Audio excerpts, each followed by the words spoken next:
Today I thought I'd take a look at IK Multimedia's MODO drums. This is a really interesting drum package because it doesn't just use sampling, it uses acoustic modelling as well, and that means that it's really efficient. So this whole set of 10 kits is an 8 gig download, and I think they suggest you have 20 gigabytes on your hard drive. So I've put this on my MacBook Pro, which has only got a 500 gig hard drive, so I'm really wary, I should say, of putting huge sample libraries on it. Huge sample libraries I normally put on my Mac Pro in the studio. However, that's a 2012 spec Mac Pro 5.1, and this package uses AVX technology, which isn't compatible with old chips. So this won't work in the studio computer, but it's brilliant for my laptop. So as you can see, as I flick through these different drum kits here, they're taking 2 seconds to load. If you've used any other drum libraries, you'll know how long it can take for the samples to load, because all these libraries have got such detailed sampling and so many samples in them, which is why they sound brilliant. I think this is a great little thing now, and I'm really pleased I've got it for the laptop. So I've just used it today, really useful. So you've got 10 different kits that you can change. Let's just press play and listen to them as we go through.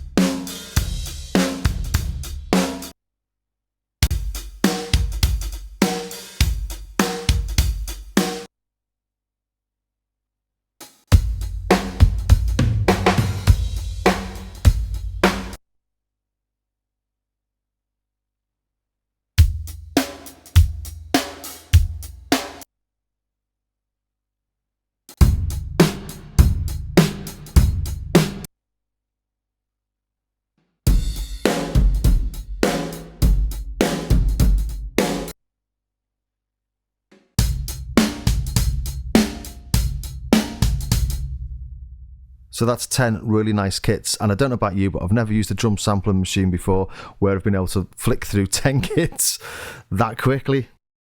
There's also a whole host of presets where they've customized the kits. Everything I'm going to talk about in a minute. So they've changed the playing style, changed the room, you can change the mixer settings, and obviously you've got the grooves as well.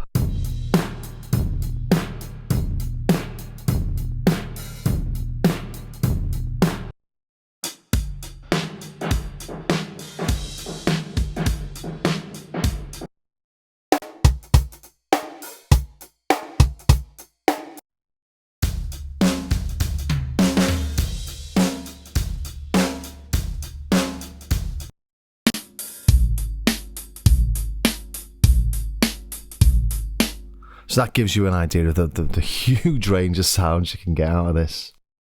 First thing you can do is you can customize your kit. So you can use any piece from any kit to make your own custom kits. You can do that on lots of things, I know. But just the speed you can do it on this is quite phenomenal. You don't get quite so much flexibility on the crashes because they are sample based.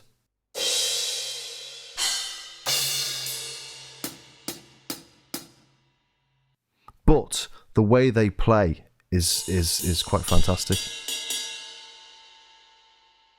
And from the Customise page, we can edit the kit. So we can add extra bits. And we can also edit each of the elements. And here's where things start to get really interesting, and you can change things like the dimensions of the drums, you can change the skins, you can change the tension on the snare, for example. So things that you can't do on a standard drum sampler, that the modelling on this allows you to do. Probably best to have some headphones on for this bit. Let's just go to the mixer here and let's take the room out, so just listen to the drum itself. In fact, let's just solo the kick. Let's go back into Customise. Take the overhead out. Okay, so if I add the diameter again, massive difference. Let's make a big deep kick as well. Okay, let's take the damping off.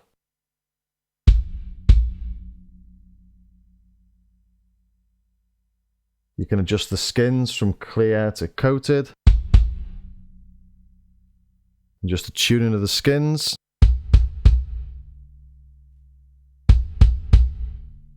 You can hear that ringing. Much lower now. Add some damping.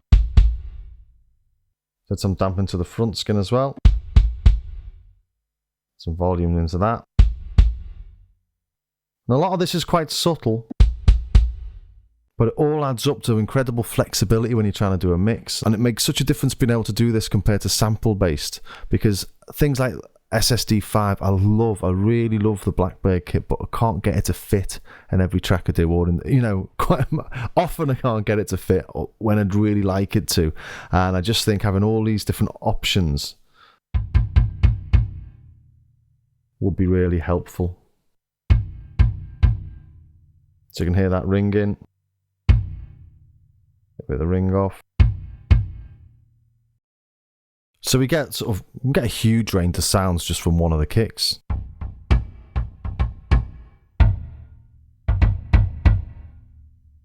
Again, for the snare, you can adjust the skins, you can adjust the diameter and the depth of the actual snare drum itself. You can adjust the tuning of the skins, the type of skin, and you can adjust the tension of the snare. Let's try that.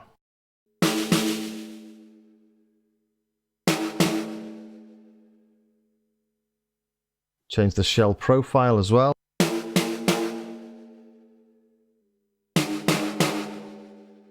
So let's add some damping to that as well.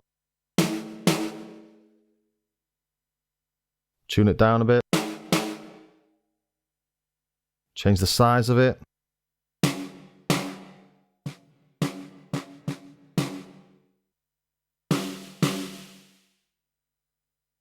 So from to... So a massive amount of flexibility, isn't there? And you can adjust the effect it has on the other drums around it as well. So you can get a tom buzz on there. So hitting the snare will affect the toms. Hitting the kick can affect the snare and the tom. And obviously you've got the room and the overhead mic levels as well. So by hitting the kick, we're affecting the snare. Or not. Let's just unmute everything and stick it back, I don't know, in a mid studio.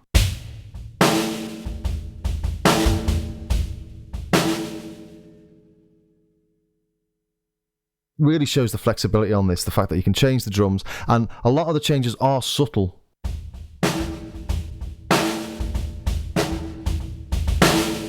But when you're trying to fit a kit into a mix, that's exactly what you want, and that sounds like a real drum kit to me. Move into the Playstyle tab, and this works for your toms, your snare and your kick, and it just makes things really flexible. So here, for example, I can change the accuracy of where I'm going to hit with the right or with the left stick, so I can aim for anywhere on the drum by moving these around. On the MIDI implementation, I think the right C1 and the left D3 or something, so you can actually specify which hand you're going to be playing with and specify whereabouts on the drum it's going to hit with a randomization in there as well, so it can be really accurate. Always the same. We can increase that area, so it's slightly different every time you play.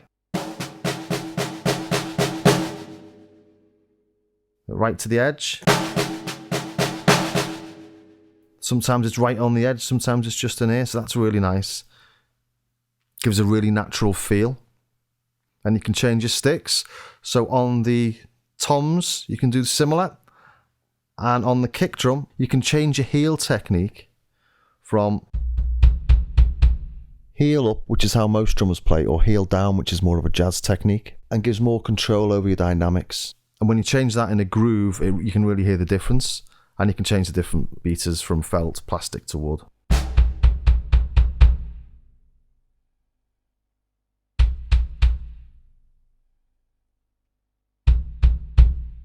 Felt's a bit softer, plastic's a little bit harder, and wood a bit harder again.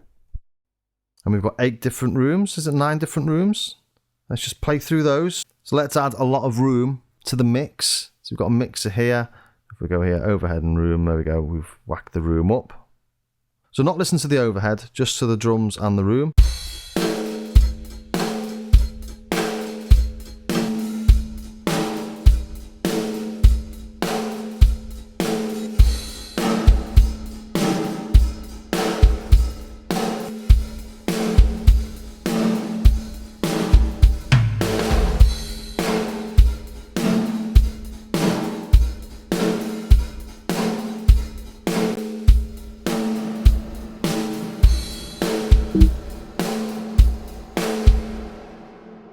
That's massive, isn't it? Move over to the club.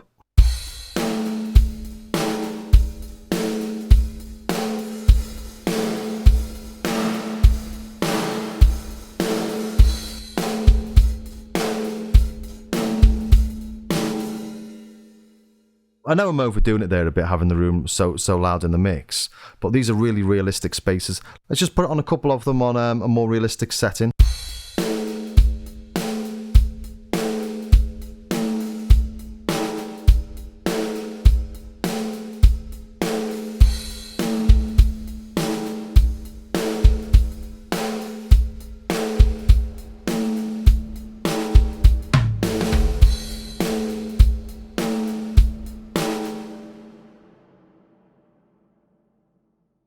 So all the variation you need, really.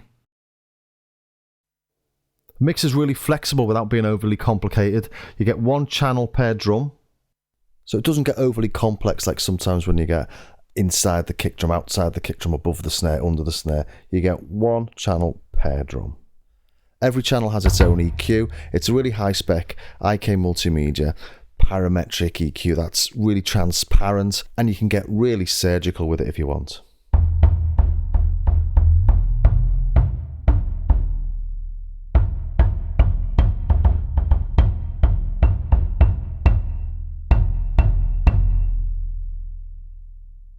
Sounds like we're getting a squeak off the pedal there, doesn't it?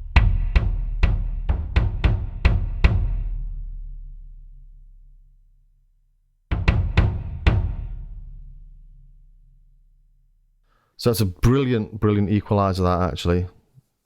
It's all equalizer you need. So for example, the low shelf is resonant, so you can do that pool tech trick where you can reduce the rumble but have a little bump.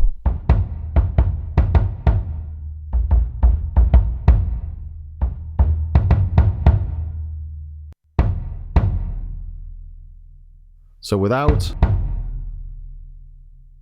with, a bit cleaner in the mix, but still with that low end thump. So you get the idea on that. And each of the channels you can add up to 4 effects. We've got a parametric EQ.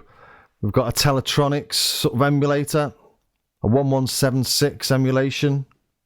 There's a gate. And we've got an SSL style compressor as well. Plus we've got a clipper, this big pig, which is sort of distortion.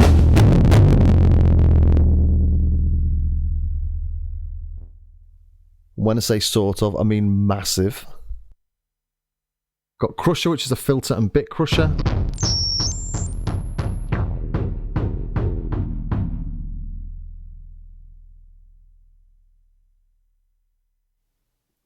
And just straight distortion.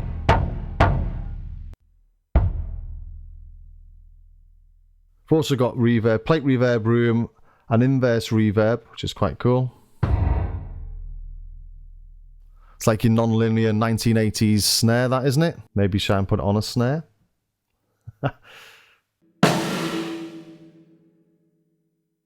And we've got a phaser, a chorus, and a flanger as well.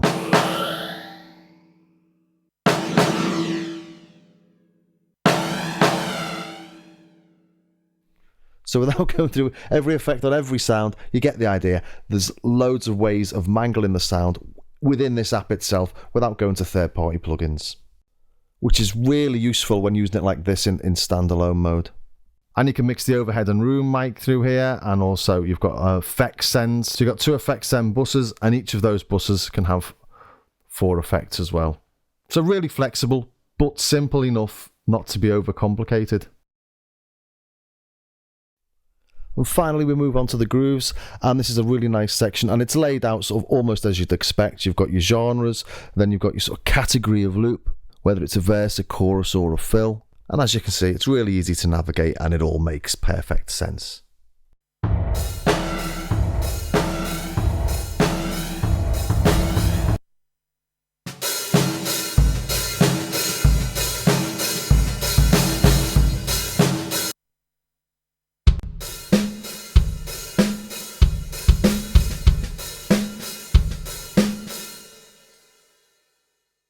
Still amazed by how quick each of those kits loads. Anyway, there's no way of editing these within the app itself, but I tend to edit within the door. If I like a groove, I drag it across, drop it into the door, and edit from there. So let's look at some jazz, let's look at a verse, and let's put it on a jazz kit, shall we? But the speed you can move between these kits is fantastic.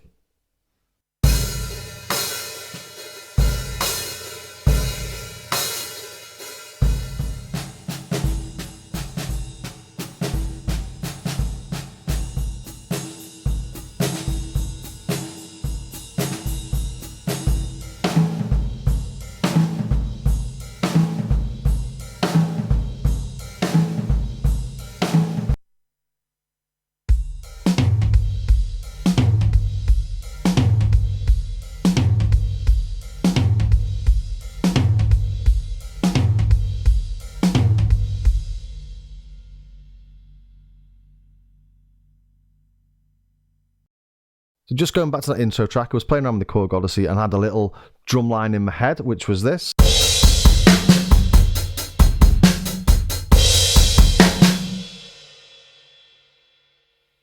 Really simple, but that's all I sort of wanted.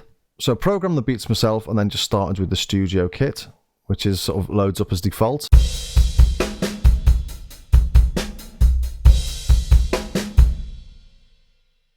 So I've just copied that track across there to show what it was originally like. So the first thing I changed on that was the snare. So going to the Customise, I've changed the snare to the Black Oyster kit. So coming back to the default, we come in and it's on Studio. So I've changed that for Black Oyster. Now if I play it, not much difference between the left and the right hand hits there. So what I did on this is I went to play style and you can see I've got two separate hits, one for the left and the right. The left much nearer the rim. So playing it, listen to the snare. You can hear it change as da-da.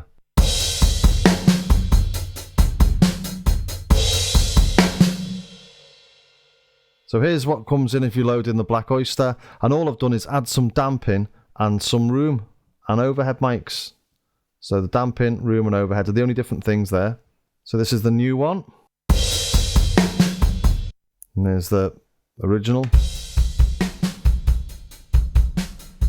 So we can hear as well that I've done something else to the snare. So have I added some compression? Going to the mixer, I've added some compression from the SSL compressor and a bit of that inverse reverb.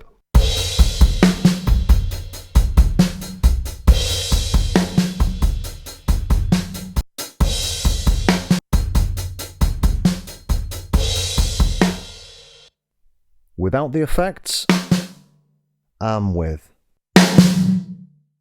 Made it a little snappier and more exciting.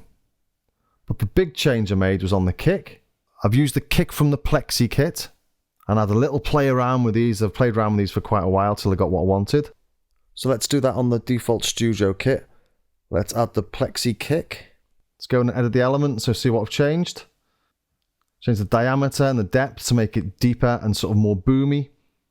But I've also added quite a lot of damping, you can see there. So the original's on the bottom and what I've changed it to is on the top there. Let's have a listen to those separately. So this is what I started off with.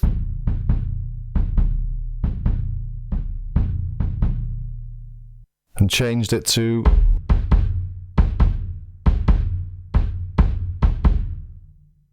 And you can hear there's some equalizer going on, and there's the equalizer I've used.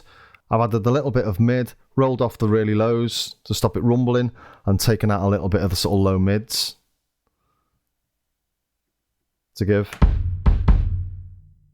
Compared to...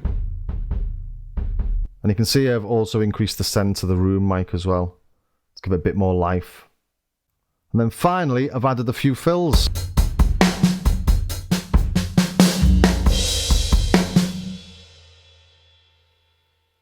And you can see here on the right, these are some of the fills I've just tried out, and I've cut little bits out of the fills as and when I've wanted them. So I might try something, say a rock, pick out a fill.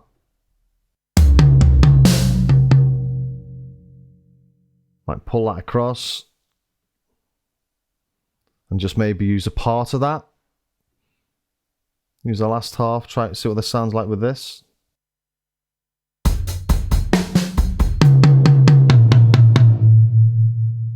Okay, toms are a bit loud, maybe knock the toms down a bit. But I find the grooves and the fills and the intros and stuff that you get in the groove package on this a really quick and flexible way of adding some movement and dynamics to a track.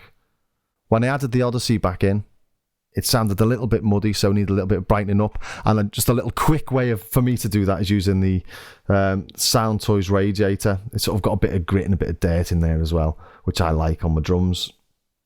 So just increase the treble. And by increasing the input here as well, you sort of add some little bit of extra distortion.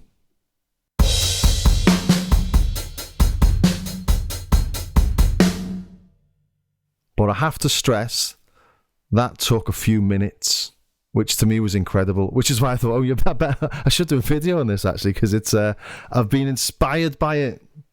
So I hope that was of some use to somebody somewhere. See you next time.